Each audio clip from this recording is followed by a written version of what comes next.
Hey, and welcome back to Yogi's Garage. We are back with Project Pepper, and I've got a special one for you this time. What started as just an engine in video turned out to be so much more. What I have for you is a to-do video of all the things that you're probably going to end up having to do on your 911 of this generation. For most of these models, they're all about 20 years old, if not older. So we got to address these things, and I didn't address a lot of these on my engine rebuild video a couple of years ago, mainly because of the cost. Well, since I've slept and I've forgotten how expensive it was, I'm ready to spend more money to get all of the accessories ready to go. That means this car needs a new starter, it needs a repaired power steering pump, it needs an all-new air conditioning compressor. So that's what I'm going to do for you in this video, is I'm going to show you how I did all of that. Now, I may not get into the step-by-steps, but you're going to get a good idea of what it takes to service your own 911 and how easy it can be if you take the engine out. So I'm going to break this video down into chapters. So if you're here to look for one specific thing, like a transmission mount bushing, go ahead and click that in the timeline and it'll take you right there. But if you're here for the ride, if you're ready, I'm ready. Let's fix it.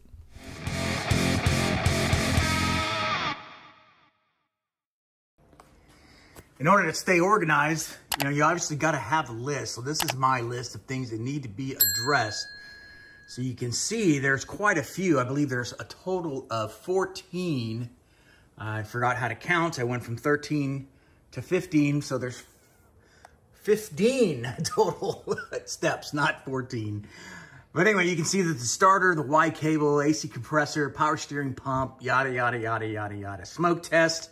Obviously, once you put everything back together, you want to make sure that nothing's leaking. So do a smoke test on it. Oil pressure gauge. O-rings on the AC. And I want to finish painting the underbody where I welded it. So I want to take care of that as well. And then, of course, once we're ready and the engine's back in the car, you got to have a pre-start checklist. Oil, filter, coolant. What's that other one? Belt, O2 sensors, and the air pump. There'll probably be more later, but right now that's what it is. All right, I've got the Y cable out with the help of Steve. Say hi, Steve. Hey, guys. And we got the starter out. Steve took the starter out, and starters are serviceable. They're meant to be replaced. So just take it out and get a new one in there and make your life easier. Okay, so I've got the Y cable out. We've got this crossover member gone. Now what I want to do is address all of this fluid. So Steve and I are just going to start shoving paper towels. I'm going to use a fluid extractor to get some of the bigger puddles. And then we're going to give this thing a brake clean bath afterwards, just to get the grime off of it. Because too much work has been put in for something like this to make your project look like crap. All right.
Torque that needs to be I'll on pull this? that. Those look like M12s.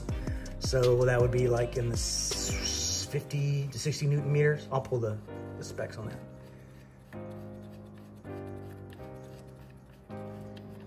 I won't put the Y cable on just yet because I want to finish cleaning up all of this in here. But look at it. It looks so much better. Just needs a brake clean bath at this point. Yeah, that'll take care of it. Nice shiny parts.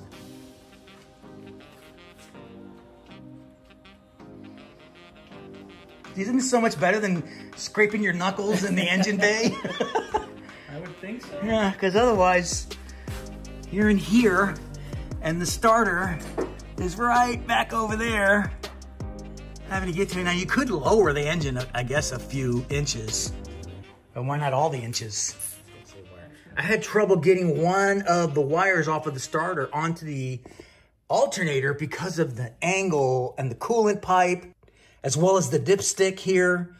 So I had to come up with a different way of getting that nut on there, and I did this. Basically, I got a piece of paper towel and stuck the nut on there, and so that it wouldn't fall out, and then I just stuck it on there and ratcheted it in with my other hand, holding the nut in place, and it worked perfectly. I'm gonna put that in a Yogi's Tech Tip, but this has been an advanced view of Yogi's Tech Tip. All right, so 45 Newton meter.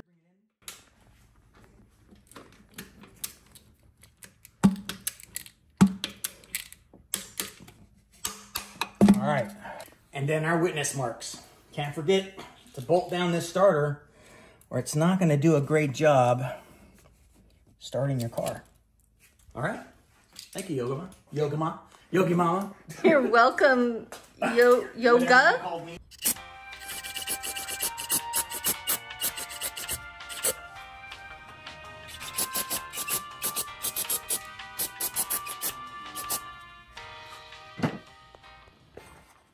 Yeah, as I'm cleaning this, I am feeling more and more confident that there are no oil leaks of any kind on the cylinder heads, on the AOS, which is this right here.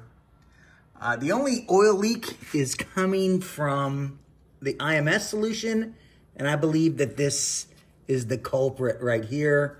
It is just needs to be tightened up, so not a big deal. But here, it's just a little dirty. But as you can see, I've been cleaning away on the top of the crankcase. Look how clean it looks now. No more big puddles. You can still see some shiny spots, but oh my God, so much better. The starter's in place. I just need to attach the Y cable, and then I can get the power steering pump in as soon as I resolve the issues.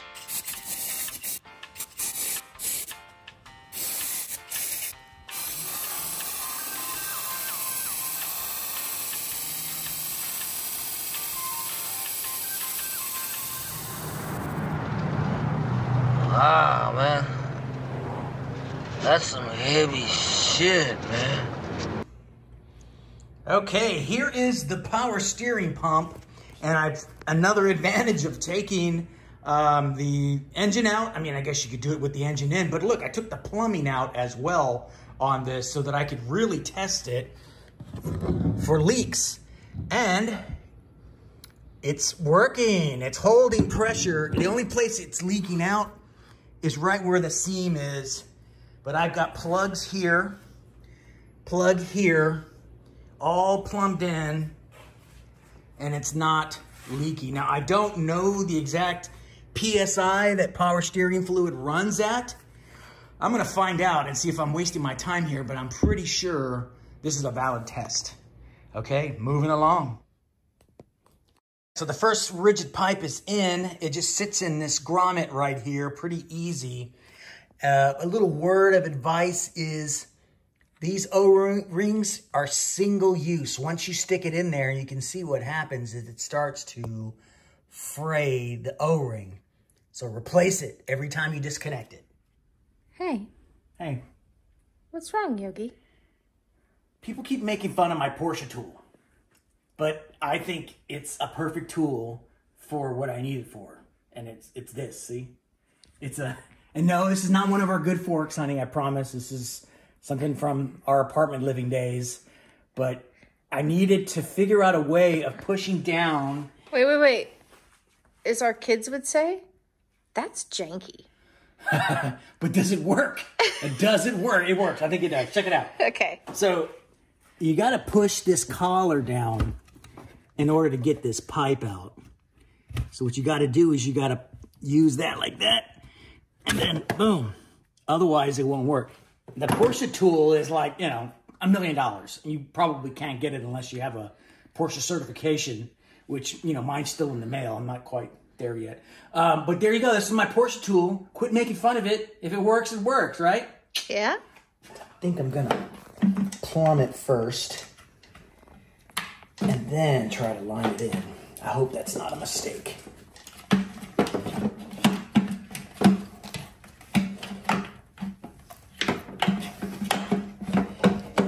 Looks like a mistake to me.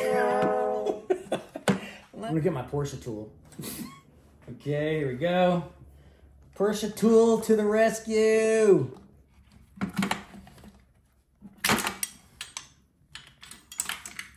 There we go. And now, there. Now I can just bolt it in like that. Perfect.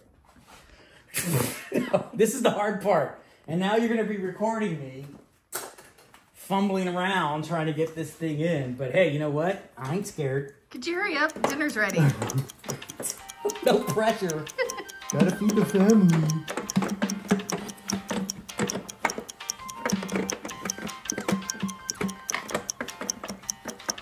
Just falls into place, huh? Oh, that's what I heard.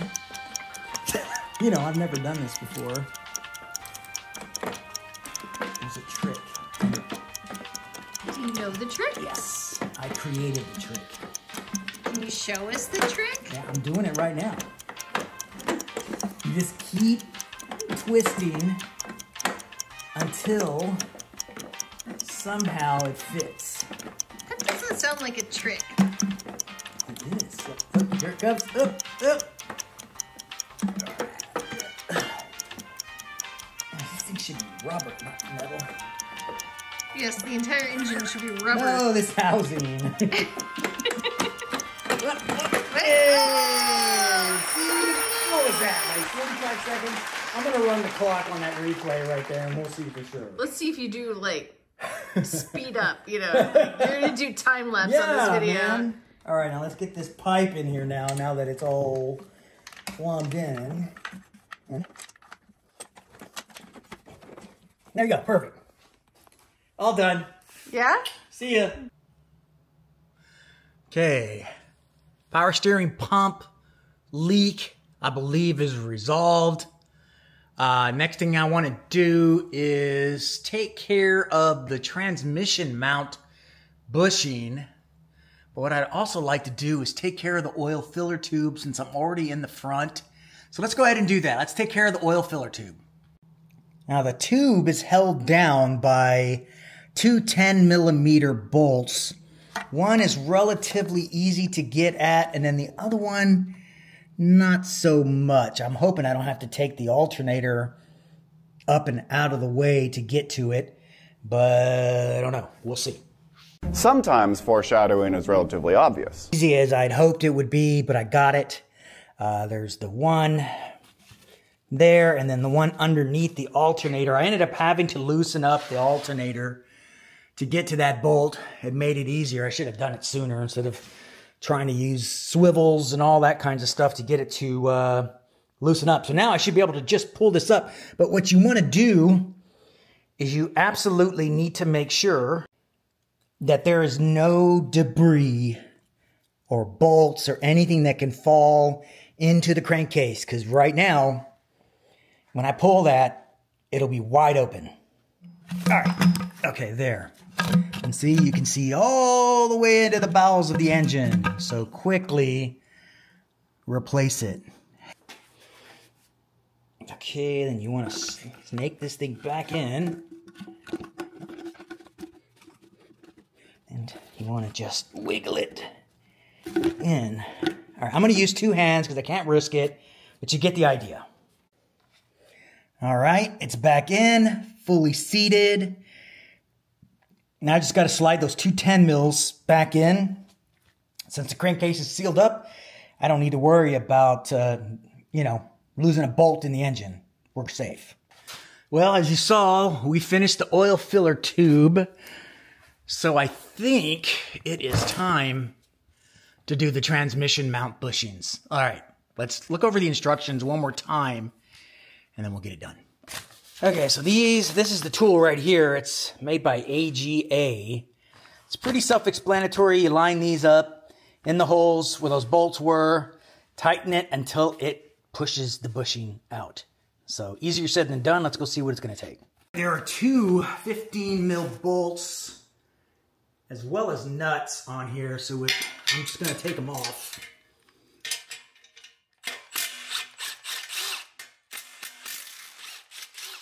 There we go.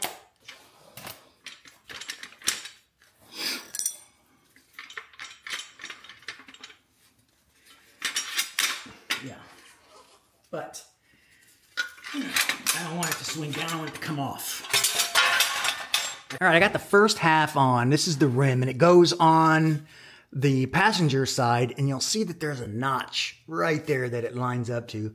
This is why using a tool like this is way better than, using a third party or a generic tool, because this thing is designed specifically for this bushing, which will make it a lot easier. And on the other side, you're going to have a catch cylinder. This should look familiar to some of you folks. This one here has a notch that can clear the transmission housing there. And then I put the cap on, same kind of notch, along with some bolts, and then we'll walk it in. But first, it's really recommended that you lube up the threads, right? You want to lube this up. It makes it a whole lot easier. Okay.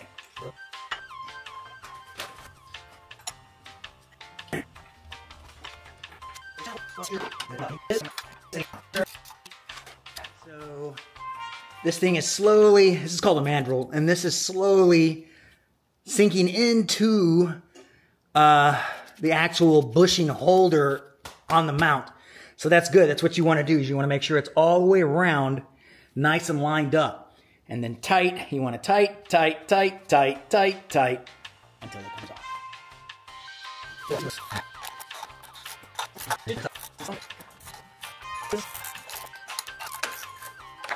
Hey, oh, look at that. Yay, easy peasy.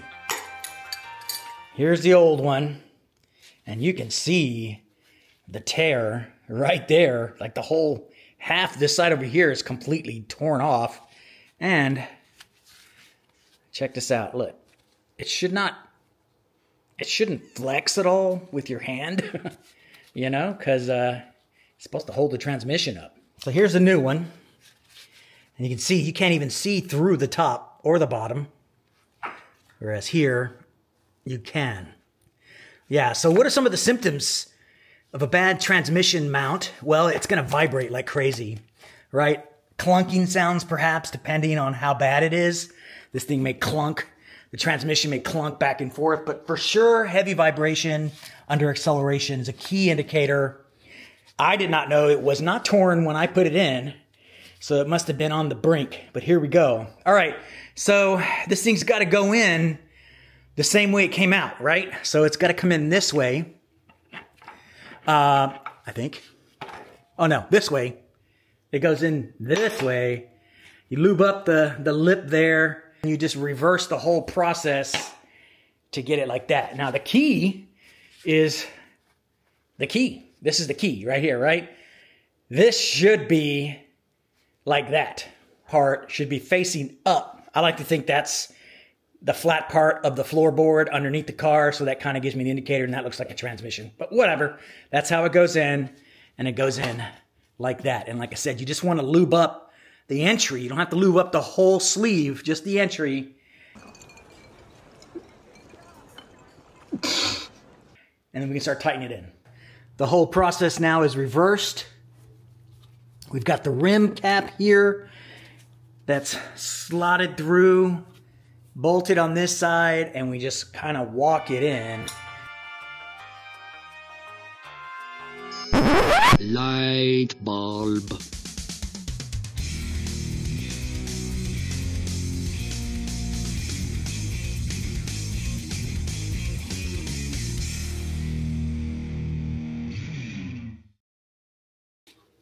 You know if you reach the end when you can no longer tighten these up at all.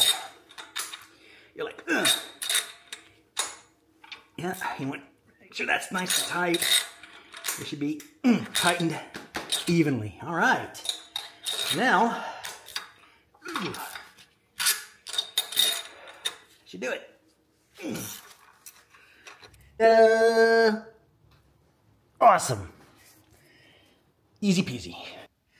Okay, now that the transmission mount is finished, and now I want to deal with this, but I secretly already did. So I'm going to show you what I did and why I did it. How about that? All right. So there is this open-ended cap that's infamous for leaking, and it creates a vacuum leak. A small one, but still a vacuum leak that is registered in the system. So I had a solution on it. If you want to see that, I'll put a click above in my original engine build so you can see what I did. But this is version 2.0 because when I pulled it out, it had hardened and this cap cracked. So what I did is I got some heat-resistant wiring harness tape, which I had, and some duct seal. It's non-hardening duct seal, and I just put that all the way around. And if that looks familiar, I used that when I repaired the blend door issue where the foam is spitting out of the AC. If you haven't seen that video, I'll put a little link up there as well. This stuff works great. It doesn't harden, and I believe it is semi-heat resistant. It gets pretty hot up here, not like, you know, engine hot, but it's probably why it cracked. Some other little things to consider when you have your engine out, that would be these collars here. These collars here will oxidize just like anything else, and they'll crack at the most inconvenient times. I went ahead and replaced all 4 of mine already because one of them did crack. But if they're not super soft and supple, you should consider replacing them while it's out. All right. This as well.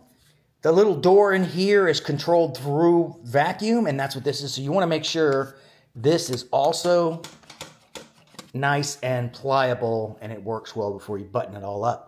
Okay, I'm not going to tighten this up just yet because I want to get everything lined up and then ensure that every one of these clamps is facing towards the opening of the engine bay when it comes time to service it. Okay, I think it's time to put the air conditioner in. Everything else is buttoned in, power steering, everything. So let's take a look at that. Luckily, the air conditioner came with replacement bolts for most of the ones that needed to be serviced, so that's good. So what I need to do is I got to swap this pipe. This pipe here is the one that sat like this. So I need to replace it, but obviously I got to clean it up first and get that O-ring replaced. And then that will sit right here like so. And then I can put it all together. You know, there are some times when you just can't get a break, right? Brand new compressor and everything looks great. I'm going in to install this conduit here and it strips. No! No! Oh, God! Oh, God! And the way I know that is because first, when I was tightening it, it was real mushy. When I tried to torque it down, which is very little, 25 foot-pounds, it just spun. So brand new out of the box, busted threads.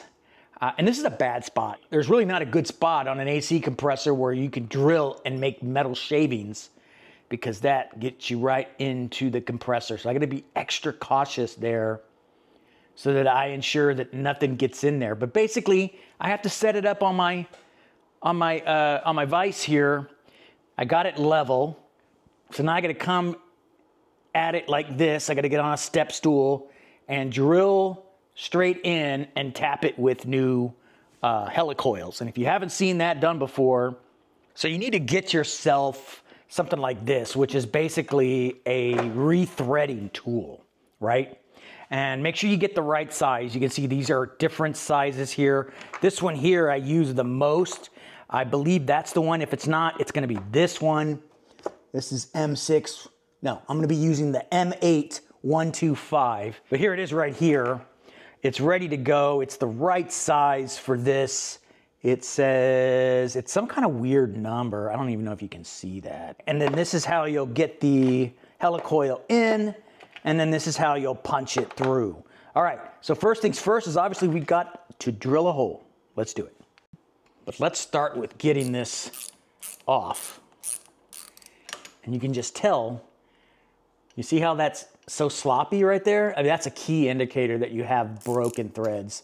And if there's one place you don't want to have a leak, is in your air conditioning, especially in Houston. If you look at the bolt here, you can see that some of the threads are damaged. Well, the damaged threads actually came out with the bolt itself.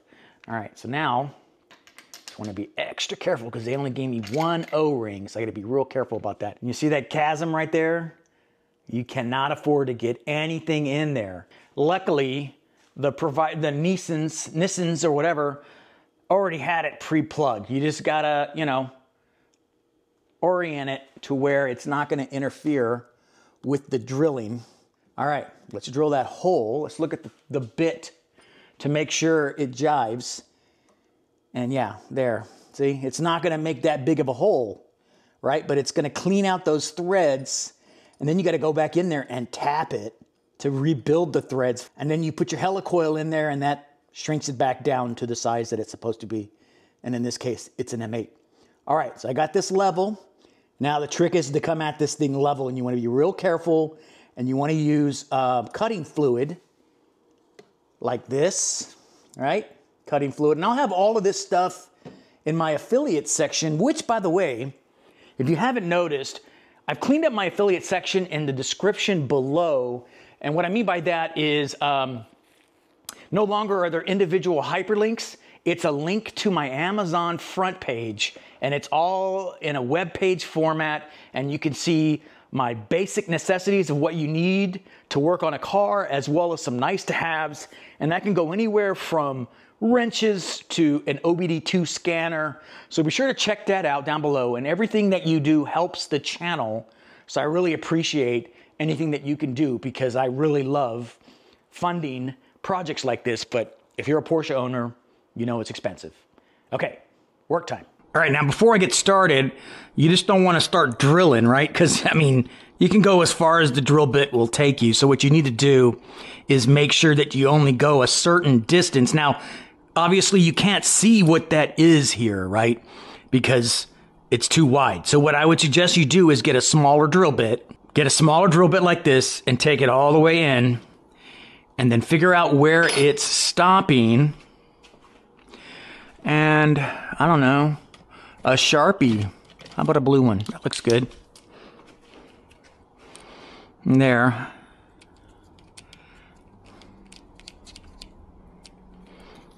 And see, and that's as deep as you want to go. So you want to transfer that to this bit right there. And then you want to put your tape down right there. See, and now you know to not go any deeper. And what I like to do also is, because there's a chance that it might actually slip, or this thing might push up a little bit, is to put another mark there that basically tells you, hey, slow the F down, you're reaching the end. So use a little bit of cutting fluid. Put a little bit on the bit, nice and slow.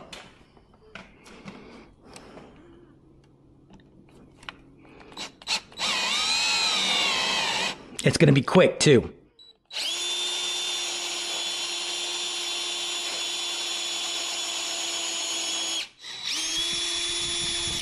Yep, I don't know if that's coming out. Let me fix my camera. Ugh. I don't know if that's coming out, but I'm about 1 millimeter too high. So I need to go a little bit lower, and then that's it. Okay, I think that'll do. That'll do, pig. That'll do. All right, so now, like I said, you absolutely positively do not want to get any shavings in there at all. End of line. That's the easy part. Now the hard part is tapping it. So here's your tap, right? And then they want you to use you know, some type of tool like a ratchet or something to get it done, I got a nice tool for Christmas that I get to use for the first time in 2024. Look at that. Perfect. And this is a ratcheting style. Look at that. Isn't that beautiful? A little bit of that. A little bit of this. And just take your time. See? And it's already set. Wow, this made it so much easier. And you don't need to worry about the depth here because this is not going to cut new metal. It's not going to go deep. It's just going to cut the new metal along the side. Okay, that's it. That's as far as I can go. Wow, this thing made it so much easier. I'm going to put a link for this tool in my affiliate section. You absolutely need it. Absolutely. That looks pretty strong. Yeah, sorry guys, I lost the rest of the footage, so you're not going to be able to see me put the helicoil in. Sorry. I've got all this stuff to do. I'm going to move it all out of the way so I can get CK in here tonight. But first, I want to show you this. Yogi Mama and I are big time Halloween fans. And we just got ourselves a new... Oh, that looks awesome. We just got ourselves a new mausoleum display. And then I'm going to have smoke and whatever else I can think of to make it spooky. So when they walk in like this. Oh, it's going to be awesome. Well, all right. Whew. Okay, I'm inside the engine bay. And yeah, I mean, this thing is old, man. All this has got to get clean. I want it to look like that. All right, there's only one bolt, believe it or not, holding this thing in.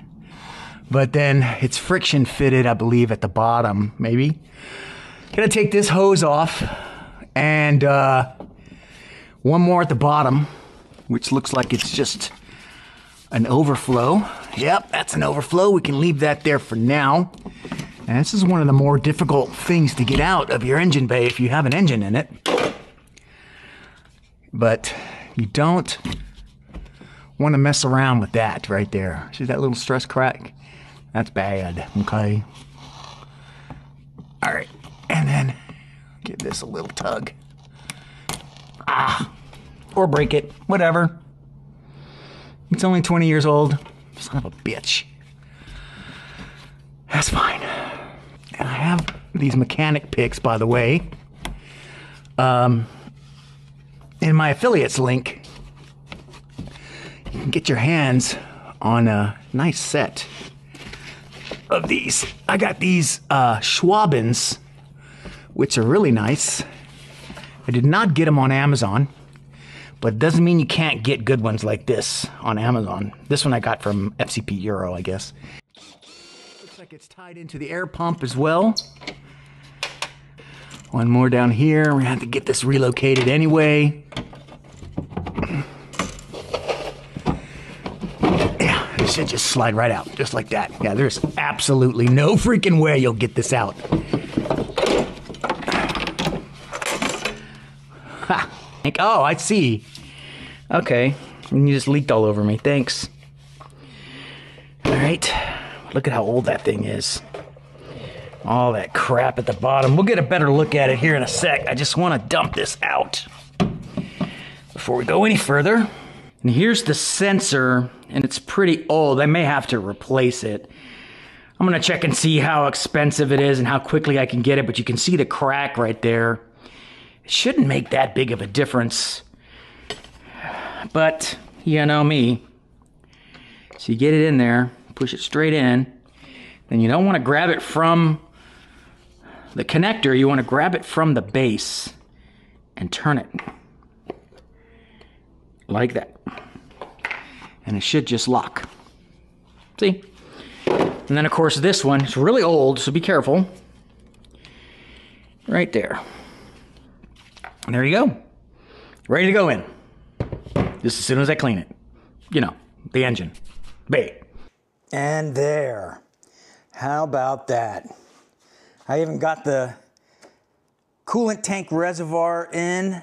Everything's bolted in and clipped in, but everything else looks really good. Nice and clean.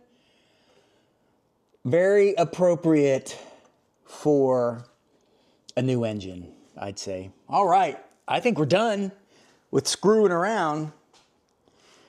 Now we get the engine in. Let's do it.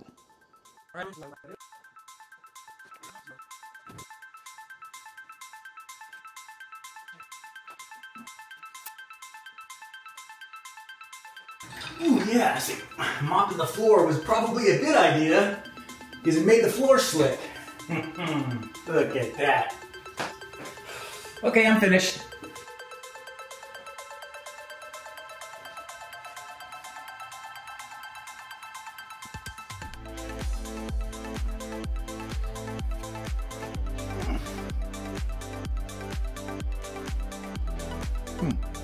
Wasn't me.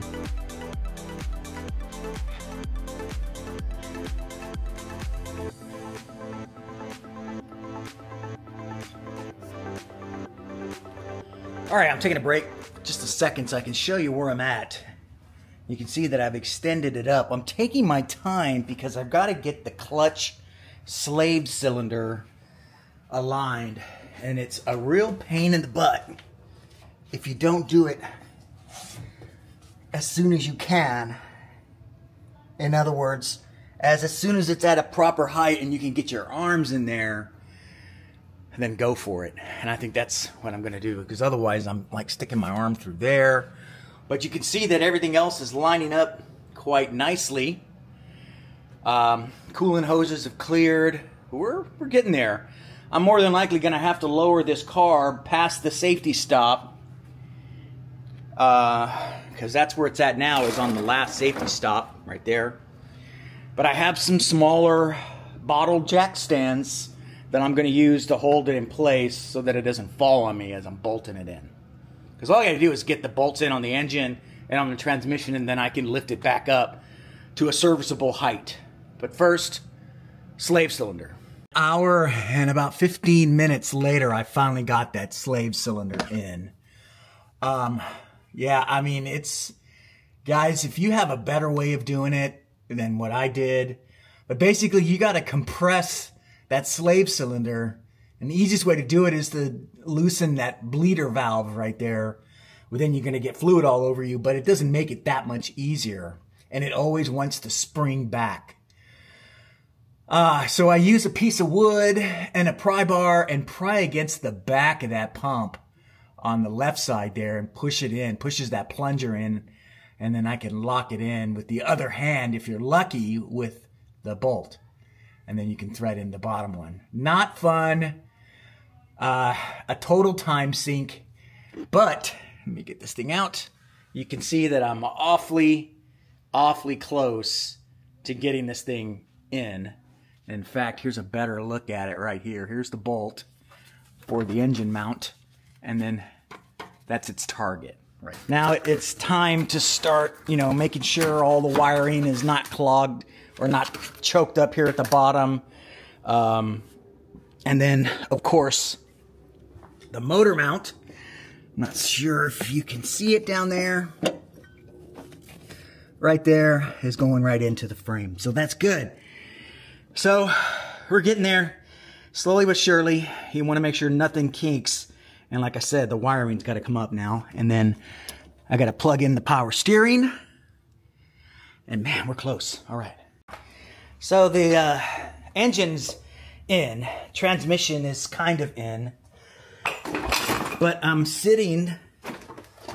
lying under the car. And yeah, that happens.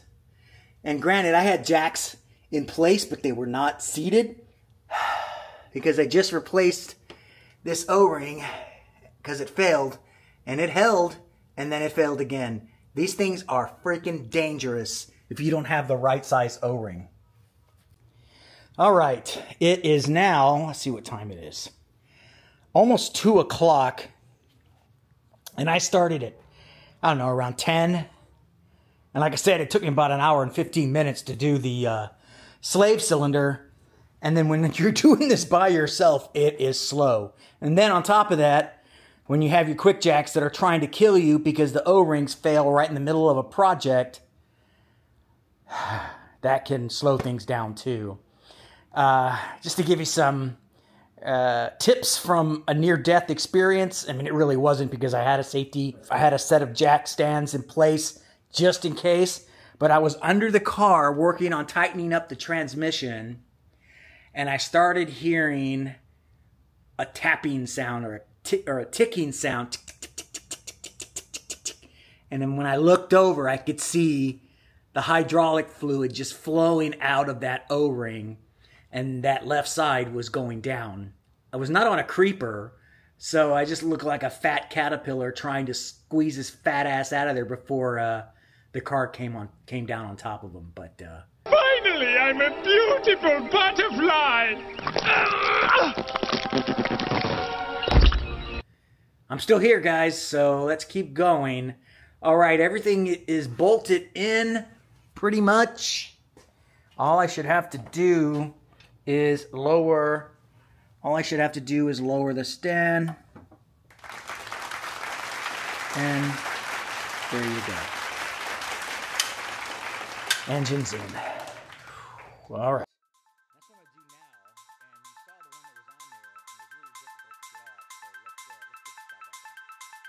I'm using this oil here to lube up the filter.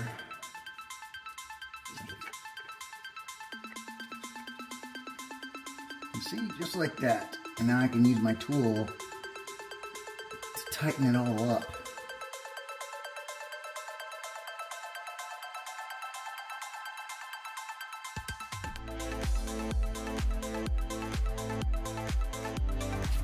All right, I'm gonna give you one last look at the underside of this car. You can see that I've got the new aluminum brace that I got from Chavis.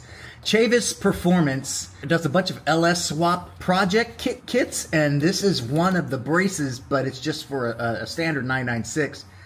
But he gave it to me gratis, just to give him a shout out. I'm gonna give him 3 shout outs, so it gets a little extra, but man, it looks really cool. I mean, it's unfortunate that no one's really going to see it, but I know it's there.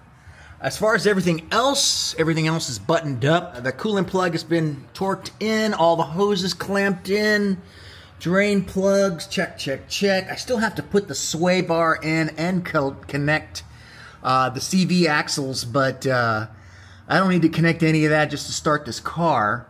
So what I need to do now is get the top end finished up. Let's start with the air conditioning. All right. So what you want to do first is obviously replace all of these O-rings, and some of these have seen better days. I mean, I seriously doubt that this has been replaced in the last few years. So that needs to be replaced. I think they give me one. What you want to do is you want to make sure you get the right thickness, and you also need to make sure that they're air conditioning O-rings and not just green colored O-rings, because believe it, they'll sell you the wrong stuff. I think it's this one. Yeah, much better. Okay, so we got our sides there, ready to go. Signal. I want to just get these married and then start the bolt. And I can tell you, torquing is going to be really tough on this thing. Not twerking, but torquing. Make sure that O-ring goes in nice and flat.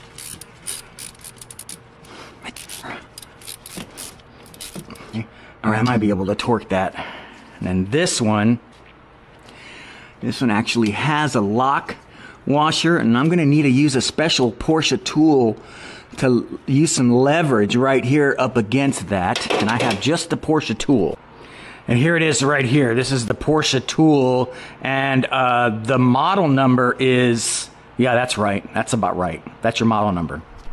Now, technically, this is way more useful when you're loosening it, because it's obviously going to go in the other direction.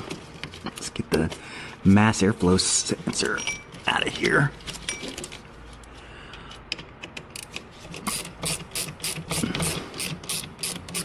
Yeah, see, it wants to go in the up direction. So what you can do is force it down, and then stick your Porsche tool right there. See? Then that gives you the leverage you're looking for to torque that in, and I'm going to do that right now. And I'm going for about 9.5 Newton meters. So not a whole lot of power necessary to lock these in. And I'm glad, because the last time I had to do this, as you know, I could not. Ready? My Porsche tool's failing. There. Okay. Now we're tightened in. Let go, Porsche tool. There. Haha. Definitely your mom. Haha. Perfect. When you take these pulleys off enough, you'll know how to line them up. Not a whole lot of ugga-dugga here either, about 10 Newton meters. Hand tight should be fine. I mean, you know, with a tool. Now, believe it or not, there is a very specific way you should put the belt in, and it's mainly to keep you from going crazy. Pretty sure, and I have the diagram right here. I know it pretty well, but, you know, I mean, it's all twisted now. Great. Oh, what the f? You know, sometimes things just don't go as planned, and you got to be ready to pivot and adjust. What do you see here?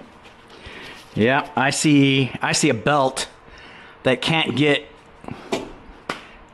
aligned because it got caught behind the O2 sensor. So that means I got to take this O2 sensor off, and luckily this car doesn't have very many miles on it, or this would have been a major pain in the butt. But just keep in mind, if you ever take off your O2 sensors before you put them back on, you need to absolutely do what I did, and that's use anti-seize on the threads. So even though these threads have anti-seize on it currently, I'll clean it off and I'll put more, so that taking these sensors off is as easy as this. All right, now that we're back in business, we'll go ahead and realign all of this, because this is how it's supposed to go. It goes up and over the power steering pulley. All right, and you should probably start. This is number 7, this is number 8. And that did it right there. And you just want to go all the way around and make sure all the teeth are in the grooves. And it looks like they are. So the belt is installed. Okay, belt installed. But now I'm going to have to reinstall that tiny little heat shield once I get the O2 sensor back in place. And I always keep this stuff nearby, because it works great on all kinds of things, not just O2 sensors, suspension parts, anything that will see any type of high heat. You know, exhaust, anything exhaust related, certainly. Now they make an O2 tool to loosen these up, but since you have access to it, just use your 22 to lock it in place. But the tool is really handy if they're like inside of the engine bay of a normal front engine. All right, and then you just, that's it. That's all you gotta do. A little ugga-dugga. And we're back in business. All right, so the next thing is we want to get this in. It's friction fitted with a tiny little, not even a quarter turn, an eighth of a turn, and that's it. But what you also want to do is make sure that this mounting bracket is set correctly before you go too crazy, because it all kind of just lines up, right? So let's get this guy in, just like that. And then we'll line this up. Now, I'm gonna need my head, so I'm sorry I'm not gonna be able to take you along with me, but you get the idea, right? And then the grounding, then the ground here, or the rear post, then mounts to that spot right there. Okay, so let's start by getting, let's make sure this is in the open position. Yep. And then, there. Hey, maybe I can take you with me. Oop, like that. And then like that. Yeah, look at that. See? And boom, you hear that? That's what you should hear. And then 1/8 of a turn, I'm gonna use a pair of pliers on that and just, all right. Okay, that is locked in, got the turn in there. What I ended up doing to turn that is sort of what you do when you're loosening up the oil or the fuel sender, is to take a flathead screwdriver and just give it a little tap, and boom, boom, boom, it taps into place. This is all tightened up. I'm gonna get this ground strap in, but I wanna go ahead and get this going. Cap it off. Just hand tight. Okay, there we go, man. All right, so here's the new Airbox, and I'm kind of just fitting it in place, and I think I'm gonna have to make a few adjustments right there. But the biggest adjustment is I have to clear the engine bay latch assembly here. And Bruce was nice enough to kind of give me an estimate on, you know, exactly where that would be. So, let's see. Yeah, so it looks like I need to cut this little corner off pretty easy. I don't think it compromises anything. And then I'll be able to get this Airbox in. And then there's something about the air pump that interferes with it as well. We'll have to take a look at, oh, I think it's with the snorkel. So we'll have to take a look at that. But that looks cool, man. This is going to say 4.0 when I get that on. I'm really happy. Okay, let's keep doing it. So in case you're wondering, if you flip it over, you can see that there's a whole lot of housing here that is not actually part of the intake system. This is where your air filter will sit, and of course it creates an airtight seal right there. So nothing's gonna happen if we cut that off. That's what we're gonna do. And I'm gonna use my little cutoff wheel. I'm not gonna mess around. Shouldn't take that much effort to do it. I'm gonna get a nice, sturdy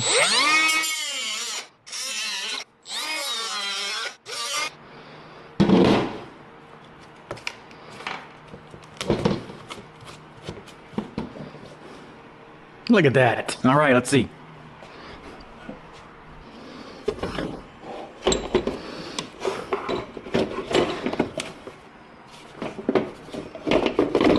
Not bad. Although, man, that is really tight right there. Look at that. Oof, don't hit anything. Although, I think there's something also underneath that's preventing a nice seat. All right. Now I have no idea whether or not this even fits the 997 Airbox. I hope it does. Look how new this is.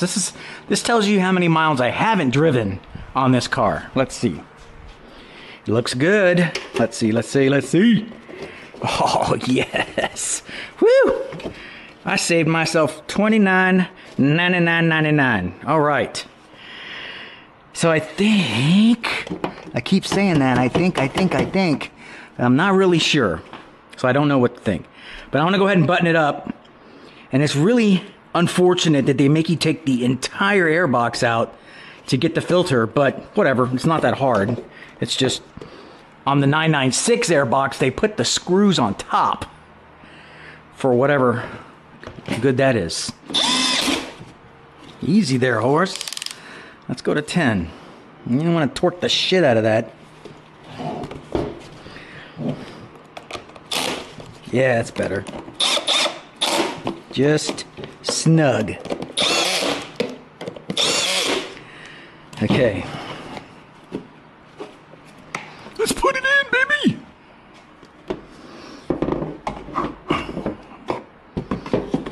There we go.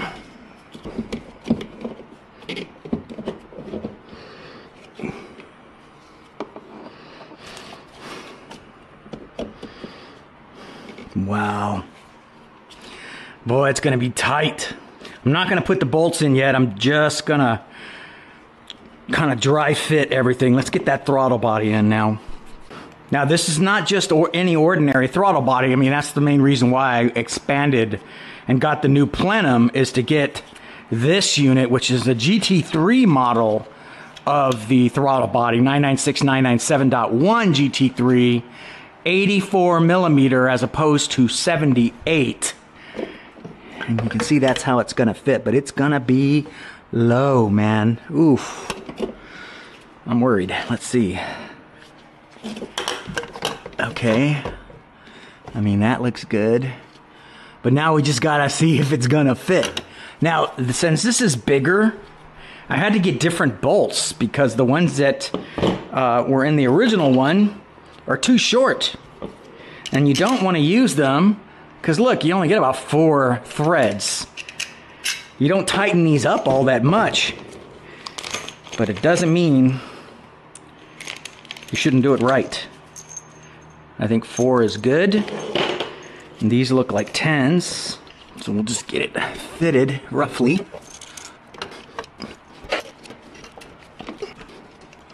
Okay. Getting there. Look how shiny that hardware is. Nice and slow.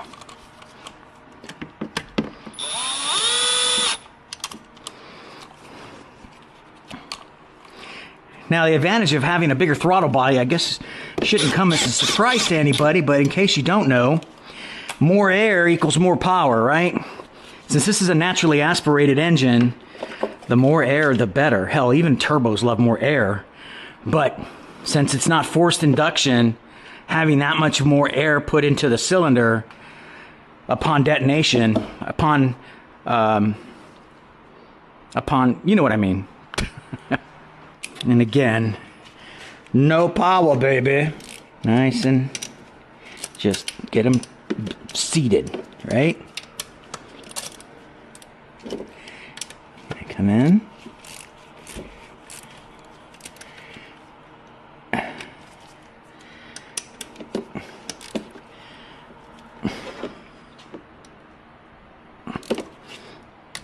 Come on. This always makes me nervous because you never know if these are tapped properly. Trust me. Ask me how I know. What's the earlier video? All right, torqued. So now the trick is to get the snorkel. I keep calling this a snorkel. This is the snorkel. Is to get the elbow, the intake tube here lined up. All right, so I should get the clamps on first. So I'm pretty sure that's how we got to rock it, right? So I'm gonna probably lift this up a little bit more and just squeeze it through. It's got to go on that one first. I figured that out.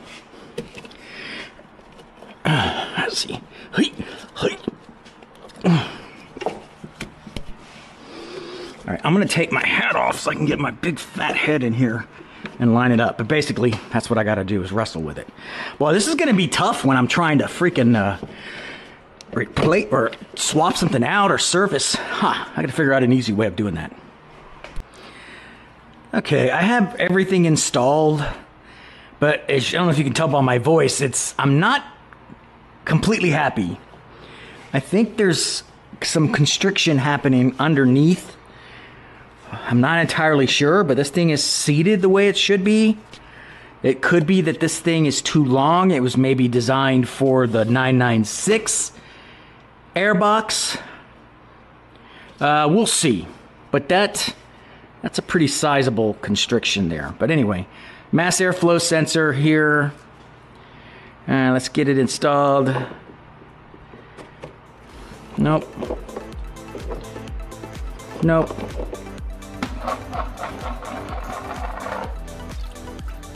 My precious. I got this really cool thing from O'Reilly's today. It's really gonna help fill up oil on these Porsches with the rear engine, especially on the turbos where the oil filler is way off to the side. It's not down the middle. So now that that's done, I can just fill it up with 6 quarts and carry it over like the old pit crews used to do back in the day, man, with fuel and coolant and oil. Wow, that's awesome.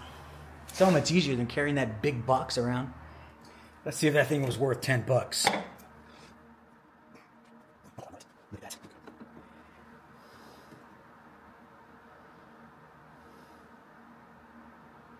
Fill her up.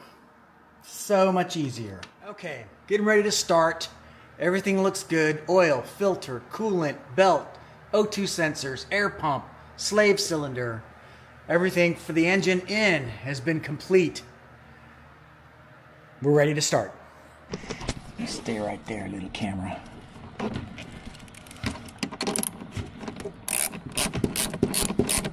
Now I should have enough cranking power to turn this engine over. All right, here we go. I unplugged it, so now I got to reset the throttle body.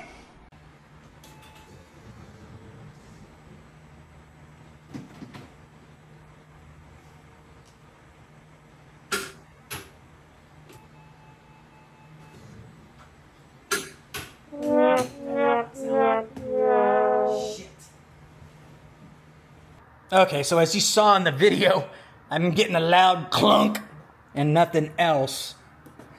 Can you guess? Can you guess why? Anyone? Anyone? Bueller?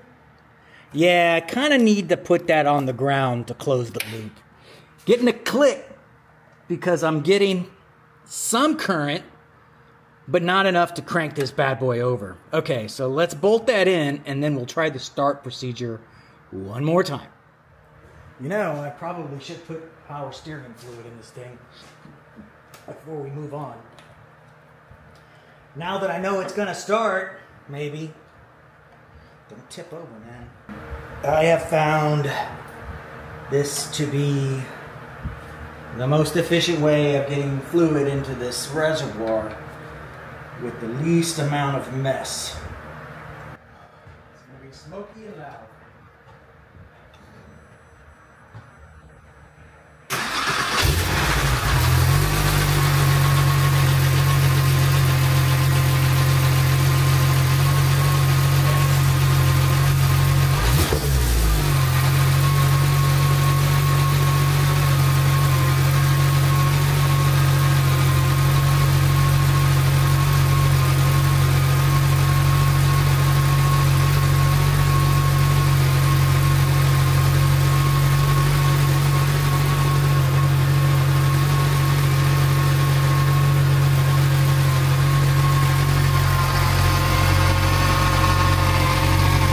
Hear that power steering pump. Got to get fluid in there.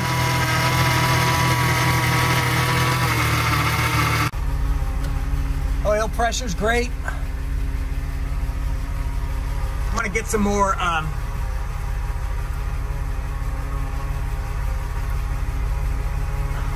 fluid in there. And the clutch is still flat. All right, so there you go. Few little mistakes here and there, nothing that I couldn't overcome. It sounds great. I'm still cooking off some of the oil that's in the cylinders. The car has Nicosil liners in it, so I should expect to see a little bit of smoke start up in certain points. The rings on the pistons have not bedded in yet completely. That won't happen until 5,000 miles. But I mean, look at that. It sounds really good. I can't wait to take it out for a rip, but I got a lot more to do. This video's gone on long enough. It's the 11th of November. This probably won't drop until the 14th. So apologize for it taking this long, but like I've told you before, if you like what you see here, be sure to like and subscribe. Check out my new affiliates link on Amazon. You can check it all out in a web page format. Check out some of the tools that I'm using and you might find something that you like. And with that, we'll see you next time on Yogi's Garage.